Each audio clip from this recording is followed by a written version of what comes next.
Salut à tous, c'est Kevin et bienvenue sur ma chaîne. Je fais cette vidéo car vous avez été nombreux à me demander comment optimiser vos campagnes de lead ITE ou panneaux photovoltaïques pour maximiser vos prises de rendez-vous. Aujourd'hui, on va parler des 5 erreurs courantes à éviter pour tirer le meilleur parti de vos campagnes et éviter les écueils qui pourraient réduire votre retour sur investissement. Alors reste bien jusqu'à la fin car chaque point est une clé pour améliorer tes résultats. Premier point, le délai de traitement des leads. Traiter un lead rapidement, c'est essentiel. Un lead livré en live doit être pris en charge, idéalement dans l'heure.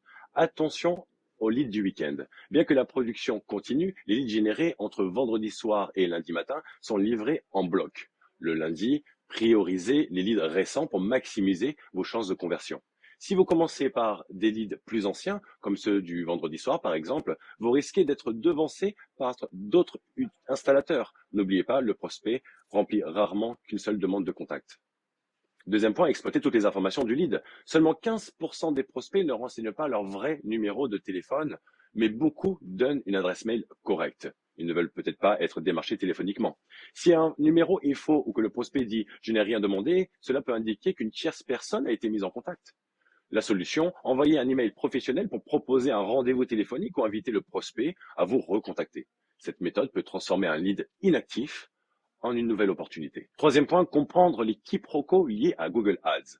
Quand on génère un lead ITE par exemple, il est obligatoire d'investir sur des mots-clés ou des termes comme aide de l'État, extérieur, car ce sont les mots qui ciblent l'isolation thermique par l'extérieur. Cependant, Google ne prend pas toujours en compte tout le contexte. Par exemple, si un prospect recherche sur Google aide de l'État pour double vitrage porte-fenêtre extérieur, Google peut associer notre publicité à sa recherche car elle contient aide de l'État et extérieur, mais pas double vitrage. Le prospect, faisant confiance aux résultats de Google, remplit le formulaire pensant que vous traitez aussi le double vitrage.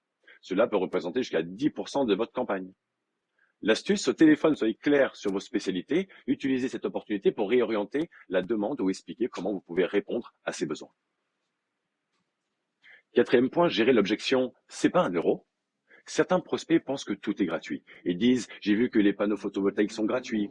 Ces idées viennent souvent de publicités dites putaclic. D'ailleurs, j'ai fait une vidéo à propos de cela, utilisées par des agences marketing peu scrupuleuses. Ces messages erronés font croire à des programmes gratuits. Ne répondez jamais sèchement « ça n'existe pas ». Cela braque le prospect et ferme toute discussion. Répondez intelligemment « vous avez raison, il est possible de bénéficier d'aides importantes qui réduisent considérablement le coût.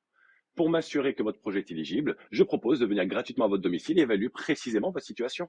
Une fois sur place, il sera beaucoup plus facile d'expliquer le reste à charge plutôt que de perdre le lead au téléphone. Cinquième et dernier point, ne pas vendre un devis mais un rendez-vous. L'erreur majeure est de tenter de vendre un devis au téléphone. Ce n'est pas le rôle du téléprospecteur. Ton objectif principal, convaincre le client d'accueillir un spécialiste chez lui. Imagine, mon rôle en tant qu'agence marketing, c'est d'attirer les clients dans votre boutique virtuelle plutôt que dans celle du concurrent. Une fois le client a rentré dans la boutique, là votre travail commence. Le téléprospecteur est là pour susciter l'envie, expliquer les avantages et valoriser le projet, mais il ne doit pas s'aventurer à donner des chiffres précis ou à convaincre sur le reste à charge. Par exemple, si le prospect demande « D'après vous, ça coûterait combien en reste à charge ?» Plus ou moins de 5 000 €, ne répondez jamais directement. Dites plutôt « Vous savez, chaque projet est unique et je préfère que vous rencontriez un spécialiste qui pourra évaluer précisément votre situation et vous proposer une solution adaptée. » Ce discours met en valeur le rendez-vous plutôt que de risquer une confusion au téléphone. Conclusion, voilà les 5 erreurs les plus courantes à éviter pour optimiser vos campagnes de lead PV et ITE. Si cette vidéo t'a aidé, n'oublie pas de t'abonner, liker et partager avec ton réseau. Laisse aussi un petit commentaire et tes propres astuces ou tes difficultés que tu rencontres dans le traitement des leads. Merci pour ton temps et à très vite pour une nouvelle vidéo. Ciao, ciao!